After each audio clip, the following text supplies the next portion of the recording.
Calpurnia, igualmente muito abatida, abraçou Lívia e Públio, derramada em lágrimas e apertando Flávia nos braços, como se recebesse uma filha. Ali mesmo, no vestíbulo, trocaram impressões e falaram das suas saudades intensas e das preocupações numerosas, até que Públio deliberou deixar as duas amigas em franca expansão afetiva e se encaminhou com Agripa a um dos compartimentos próximos do tablino, onde abraçou o grande amigo com lágrimas de alegria. Flamínio Severus estava magríssimo e suas palavras, por vezes, eram cortadas pela dispneia impressionante, dando a perceber que muito pouco tempo lhe restava de vida. Sabendo da satisfação do pai na companhia íntima do leal amigo, Agripa retirou-se do vasto aposento, onde as sombras do crepúsculo começavam a penetrar caprichosamente, como se o fizessem no silêncio sagrado das naves religiosas. Públio Lentulus se surpreendeu, encontrando o velho companheiro em tal estado. Não supunha revê-lo tão depauperado. Agora certificava-se de que era a ele, sim, que competia auxiliá-lo com os seus conselhos, levantando-lhe as forças orgânicas e espirituais com as suas exortações amigas e carinhosas. Uma vez a sós, contemplou o amigo e mentor como se estivesse a mirar uma criança enferma. Flamínio, por sua vez, olhou-o face a face e, olhos rasos d'água, tomou-lhe as mãos nas suas, dando-lhe a entender que recebia ali, naquele momento, um filho muito amado. Num gesto brando e delicado, procurou sentar-se mais comodamente e, amparando-se nos ombros de Lentulus, murmurou comovidamente ao seu ouvido: Públio, aqui já te não recebe o companheiro enérgico e resoluto de outros tempos. Sinto que apenas te esperava para poder entregar a alma aos deuses tranquilamente, supondo já cumprida a missão que me competia na terra, com a minha consciência retilínea e os meus honestos pensamentos. Há mais de um ano presinto um instante irremediável e fatal que agora, satisfeito o meu ardente desejo, deve estar avizinhando-se com a velocidade do relâmpago. Não desejava, pois, partir sem te apertar em meus braços, fazendo-te as últimas confidências nesse leito de morte. Mas, Flamínio, respondeu-lhe o amigo com serenidade dolorosa, tudo me autoriza a crer nas tuas melhoras imediatas, e todos nós aguardamos a bênção dos deuses, de maneira que possamos contar com a tua companhia indispensável por muito tempo ainda neste mundo. Não, meu bom amigo, não te iludas com essas suposições e pensamentos. Nossa alma jamais se engana quando se avizinha das sombras do sepulcro. Não me demorarei em penetrar o mistério da grande noite, mas acredito firmemente que os deuses me saudarão com as luzes de suas auroras. E, deixando o olhar profundo e sereno, devagar pelo aposento, como se as paredes marmorizadas se dilatassem ao infinito, Flamínio Severus concentrou-se 1 minuto em meditações íntimas, continuando a falar como se desejasse imprimir à conversação um novo rumo. Lembras-te daquela noite em que me confiaste os pormenores de um sonho misterioso, no auge da tua emotividade dolorosa? Oh, se me lembro! Revidou Públio Lentulus, recordando de modo inexplicável não só a palestra remota que resolvera a viagem à Palestina, mas também outro sonho, no qual testemunhara os mesmos fenômenos intraduzíveis na noite do seu encontro com Jesus de Nazaré. Ao lembrar-se daquela personalidade maravilhosa, estremeceu-lhe o coração, mas tudo fez por evitar ao amigo uma impressão mais forte e dolorosa, acrescentando com aparente serenidade: Mas a que vem tua pergunta se hoje estou mais que convicto, de acordo contigo mesmo, que tudo aquilo não passava de simples impressões de uma fantasia sem importância? Fantasia? Replicou Flamínio, como se houvesse encontrado uma nova fórmula da verdade. Já modifiquei por completo as minhas ideias. A enfermidade tem igualmente os seus belos e grandiosos benefícios. Retido no leito há muitos meses, habituei-me a invocar a proteção de Temis, de modo que não chegasse a ver nos meus padecimentos mais que o resultado penoso dos meus próprios méritos perante a incorruptível justiça dos deuses, até que uma noite tive impressões iguais às tuas. Não me recordo de haver guardado qualquer preocupação com a tua narrativa, mas o certo é que, há cerca de 2 meses, Me senti levado em sonho à mesma época da Revolução de Catilina e observei a veracidade de todos os fatos que me relataste há 16 anos, chegando a ver o teu próprio ascendente, Públio Lentulus Sura, que era como que o teu retrato, tal a sua profunda semelhança contigo. Mormente agora que te encontras nos teus 44 anos, em plena fixação de traços fisionômicos. Interessante é que me encontrava a teu lado, caminhando contigo na mesma estrada de clamorosas iniquidades. Lembro-me de nos vermos assinando sentenças iníquas e impiedosas, determinando o suplício de muitos dos nossos semelhantes. Todavia, o que mais me atormentava era observar-te a terrível atitude, determinando a cegueira de muitos dos nossos adversários políticos e assistindo pessoalmente ao desenrolar das flagelações do ferro em brasa, queimando numerosas pupilas para todo sempre aos gritos dolorosos das vítimas indefesas. Públio Lentulus arregalou os olhos de espanto, participando igualmente daquelas recordações que dormitavam fundo na sua alma ensombrada, e replicou por fim: Meu bom amigo, tranquiliza o coração.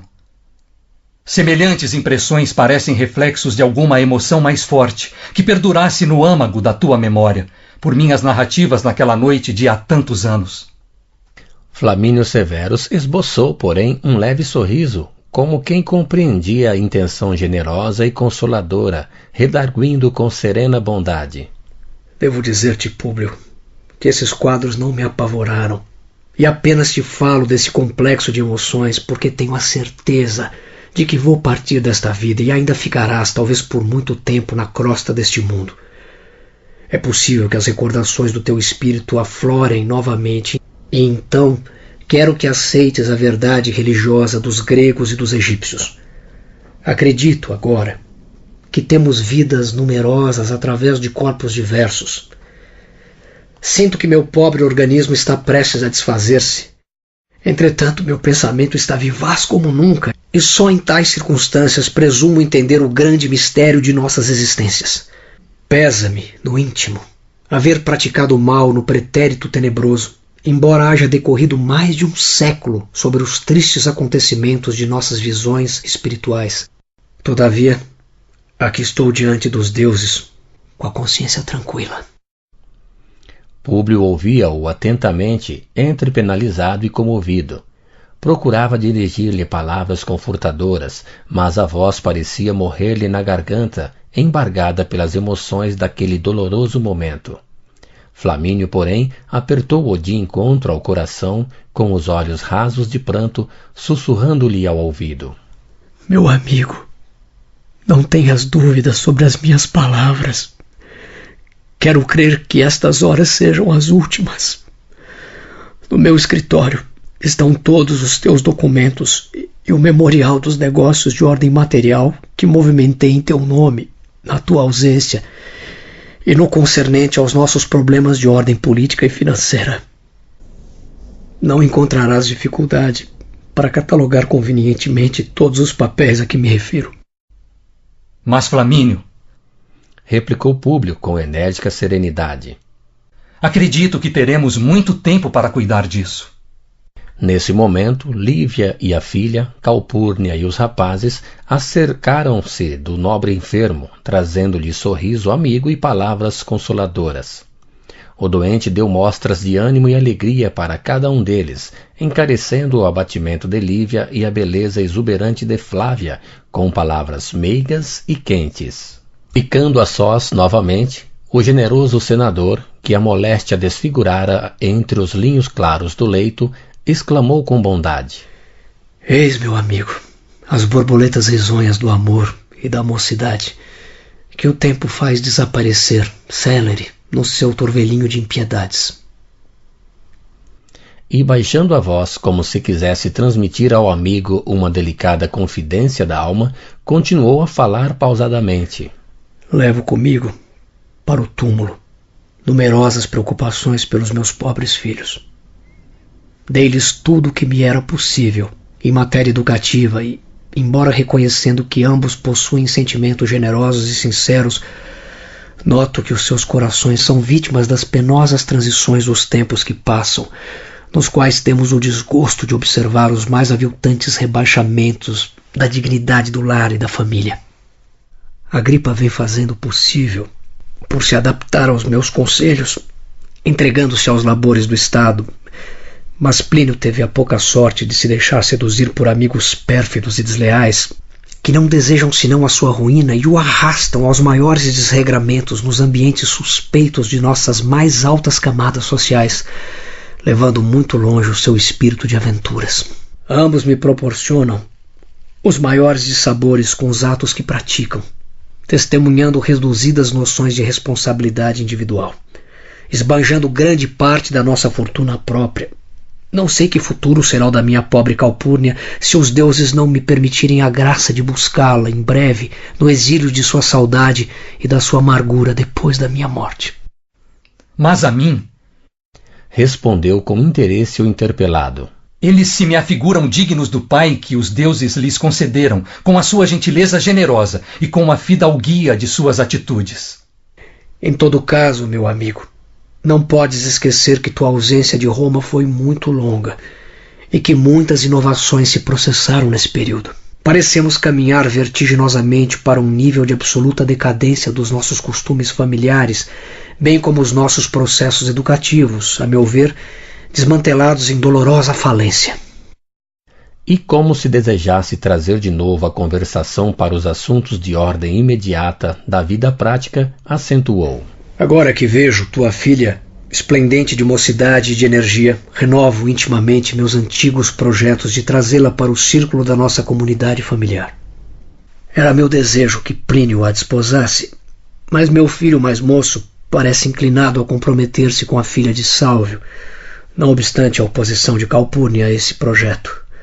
Não por teu tio, sempre digno e respeitável aos nossos olhos, mas por sua mulher, que não parece disposta a abandonar as antigas ideias e iniciativas do passado. Devo, porém, considerar que me resta ainda a Agripa, a fim de concretizarmos as minhas futurosas esperanças. Se puderes, algum dia, não te esqueças desta minha recomendação in extremis. Está bem, Flamínio, mas não te canses. Dá tempo ao tempo, porque não faltará ocasião para discutir o assunto. Neste comenos, Agripa entrou na alcova, dirigindo-se ao pai afetuosamente. Meu pai, o mensageiro enviado a Massília acaba de chegar, trazendo as desejadas informações a respeito de Saul. E ele nada nos manda dizer sobre a sua vinda? Perguntou o enfermo com bondoso interesse. Não. O portador apenas comunica que Saul partiu para a Palestina, logo depois de alcançar a consolidação da sua fortuna com os últimos lucros comerciais, acrescentando haver deliberado ir à Judéia para rever o pai que reside nas cercanias de Jerusalém. Pois sim, disse o enfermo resignado. À vista disso, recompensa o mensageiro, e não te preocupes mais com os meus anteriores desejos. Ao ouvi-los, Públio deu tratos ao cérebro para se recordar de alguma coisa que não podia definir com precisão. O nome de Saul não lhe era estranho. Com a circunstância de se localizar a residência do pai nas proximidades de Jerusalém, lembrou-se finalmente das personagens de suas recordações com fidelidade absoluta. Rememorou o incidente em que fora obrigado a castigar um jovem judeu desse nome, nas cercanias da cidade, remetendo-o às galeras como punição do seu ato irrefletido, e recordando, igualmente, o instante em que um agricultor israelita fora reclamar a liberdade do prisioneiro, dando-o como seu filho. Experimentando um anseio vago no coração, exclamou intencionalmente: Saul? Não é um nome característico da Judéia? Sim, respondeu Flamínio com serenidade. Trata-se de um escravo liberto de minha casa. Era um cativo judeu, ainda jovem, adquirido por Valério no mercado para as bigas dos meninos, ao ínfimo preço de 4.000 sestércios. Tão bem se ouve, entretanto, nos afazeres que lhe eram comumente designados, que, após levantar vários prêmios com as suas proezas no campo de Marte, destinados aos meus filhos, resolvi conceder-lhe a liberdade, dotando-o com os recursos necessários para viver e promover empreendimentos de sua própria conta. E, Parece que a mão dos deuses o abençoou no momento preciso, porque Saul é hoje senhor de uma fortuna sólida, como resultado do seu esforço e trabalho. Públio Lentulus silenciou intimamente aliviado, pois o seu prisioneiro, segundo notícias recebidas pelos prepostos do governo provincial, se havia evadido para o lar paterno, fugindo, desse modo, à escravidão humilhante. As horas da noite iam já avançadas. O visitante lembrou-se então de que esperava avistar-se com Flamínio para uma palestra substanciosa e longa a respeito de múltiplos assuntos, como, por exemplo, a sua penosa situação conjugal, o desaparecimento misterioso do filhinho, o seu encontro com Jesus de Nazaré. Mas observava que Flamínio estava exausto, sendo justo e necessário adiar suas confidências amargas e penosas. Foi então que se retirou do aposento para aguardar o dia seguinte, cheio de esperanças consoladoras. Os dois amigos trocaram longo e significativo olhar no instante daquelas despedidas, que agora pareciam comuns, como as afetuosas saudações diárias doutros tempos. Confortadoras exaltações e promessas amigas foram trocadas, entre expressões de fraternidade e carinho, antes que Calpurnia reconduzisse as visitas ao vestíbulo, com a sua bondade generosa e acolhedora. Todavia, nas primeiras horas da manhã seguinte, um mensageiro apressado parava à porta do palacete dos Lentulus, com a notícia alarmante e dolorosa. Flamínio Severus piorava inesperadamente, sem que os médicos dessem aos seus familiares a menor esperança. Todas as melhoras fictícias haviam desaparecido. Uma força inexplicável lhe desequilibrara a harmonia orgânica, sem que remédio algum lhe paralisasse as aflições angustiosas. Dentro de poucas horas, Públio Lentulus e os seus se encontravam de novo na vivenda confortável dos amigos. Enquanto penetra ele, ansioso, no quarto do velho companheiro de lutas terrestres, Lívia, na intimidade de um apartamento, dirige-se a Calpurnia nestes termos. Minha amiga, já ouviste falar em Jesus de Nazaré? A orgulhosa matrona, que não perdia a linha de suas vaidades em família, ainda nos momentos das mais angustiosas preocupações, arregalou os olhos, exclamando: Por que me perguntas? Porque Jesus, respondeu Lívia humildemente, é a misericórdia de todos os que sofrem, e não posso esquecer-me da sua bondade, agora que nos vemos em provações tão ásperas e tão dolorosas. Suponho, querida Lívia, redarguiu Calpurnia gravemente, que esqueceste todas as recomendações que te fiz antes de partires para a Palestina, porque pelas tuas advertências estou deduzindo que aceitaste de boa fé as teorias absurdas da igualdade e da humildade, incompatíveis com as nossas tradições mais vulgares, deixando-te levar nas águas enganosas das crenças errôneas dos escravos. Mas não é isso. Refiro-me à fé cristã, que nos anima nas lutas da existência e consola o coração atormentado nas provações mais ríspidas e mais amargosas. Essa crença está chegando agora à sede do Império e, por sinal, tem encontrado a repulsa geral dos nossos homens mais sensatos e ilustres. Eu, porém, conheci Jesus de perto, e a sua doutrina é de amor, de fraternidade e de perdão. Conhecendo os teus justos receios por Flamínio, lembrei-me de apelar para o profeta de Nazaré, que na Galileia era a providência de todos os aflitos e de todos os sofredores. Ora, minha filha, sabes que a fraternidade e o perdão das faltas não se compadecem de modo algum com as nossas ideias de honra, de pátria e de família. E o que mais me admira é a facilidade com que Públio te permitiu tão íntimo contato com as concepções errôneas da Judéia, a ponto de modificares tua personalidade moral, segundo me deixas entrever. Todavia... Ia Lívia esclarecer da melhor maneira os seus pontos de vista com respeito ao assunto, quando Agripa entrou inopinadamente no gabinete, exclamando com a mais forte emoção: Minha mãe! Venha depressa! Muito depressa! Meu pai parece agonizante! Num átimo, ambas penetraram no aposento do moribundo, que tinha os olhos parados como se fora acometido inesperadamente de um delíquio irrefreável. Públio Lentulus guardava entre as suas as mãos do moribundo, mirando-lhe ansiosamente o fundo das pupilas. Aos poucos, porém, o tórax de Flamínio parecia mover-se de novo aos impulsos de uma respiração profunda e dolorosa. Em seguida, os olhos revelaram forte clarão de vida e consciência, como se a lâmpada do cérebro se houvesse reacendido num movimento derradeiro. Contemplou em torno os familiares e amigos bem-amados, que se debruçavam sobre ele, inquietos e ansiosos. Um médico muito amigo, que o assistia invariavelmente, compreendendo a gravidade do momento, retirara-se para o átrio, enquanto em volta do agonizante somente se ouvia a respiração opressa dos nossos conhecidos destas páginas. Flamínio passeou o olhar brilhante e indefinível por todos os rostos, como se procurasse mais detidamente a esposa e os filhos, exclamando em frases entrecortadas: Calpurnia, estou na hora extrema e dou graças aos deuses por sentir a consciência desanuviada e tranquila. Esperar-te-ei na eternidade, um dia, quando Júpiter houver por bem chamar-te para meu lado.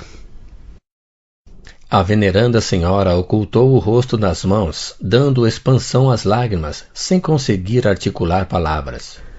Não chores, continuou ele, como a aproveitar os momentos derradeiros. A morte é uma solução. Quando a vida já não tem mais remédio para as nossas dores. E olhando ambos os filhos, que o contemplavam com ansiedade, de olhos lacrimejantes, tomou a mão do mais moço, murmurando: Desejaria, meu Plínio, ver-te feliz, muito feliz. É intenção tua desposares a filha de Sálvio? Plínio compreendeu as alusões paternas naquele momento grave e decisivo, fazendo um leve sinal negativo com a cabeça, ao mesmo tempo que fixava os olhos grandes e ardentes em Flávia Lentúlia, como a indicar ao pai a sua preferência. O moribundo, por sua vez, com a profunda lucidez espiritual dos que se aproximam da morte, com plena consciência da situação e dos seus deveres, entendeu a atitude silenciosa do filho estremecido e, tomando a mão da jovem, que se inclinava afetuosamente sobre o seu peito, apertou as mãos de ambos de encontro ao coração, murmurando com íntima alegria: Isso é mais uma razão para que eu parta tranquilo. Tu, Agripa, hás de ser também muito feliz.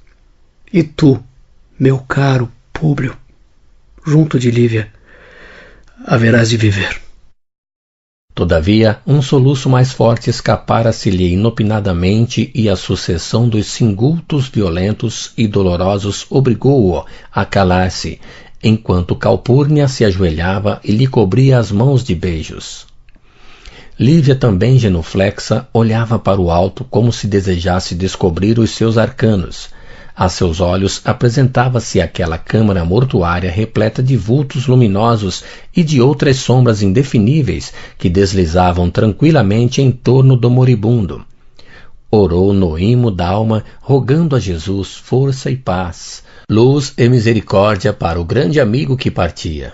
Nesse instante, lobrigou a radiosa figura de Simeão, rodeada de claridade azulina e resplandecente.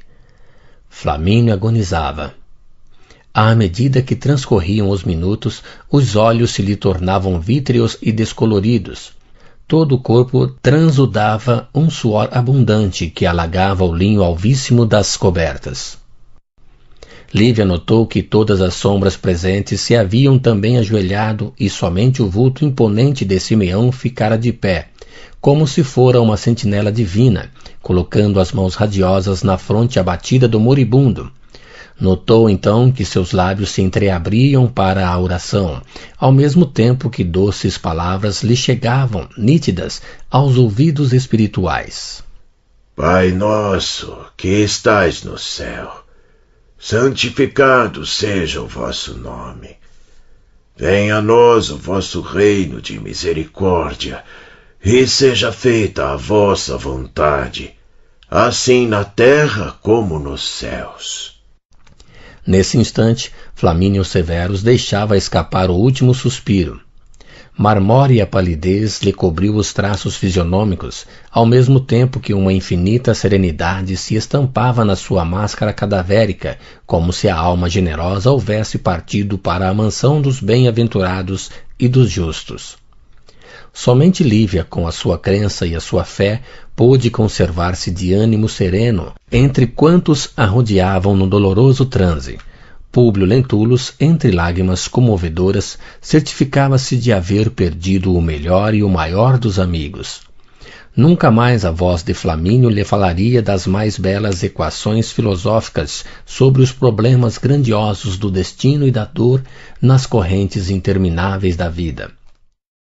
E enquanto se abriam as portas do palácio para as homenagens da sociedade romana, e enquanto se celebravam solenes exéquias implorando a proteção dos manes do morto, seu coração de amigo considerava a realidade dolorosa de se haver rasgado, para sempre, uma das mais belas páginas afetivas no livro da sua vida, dentro da escuridão espessa e impenetrável dos segredos de um túmulo.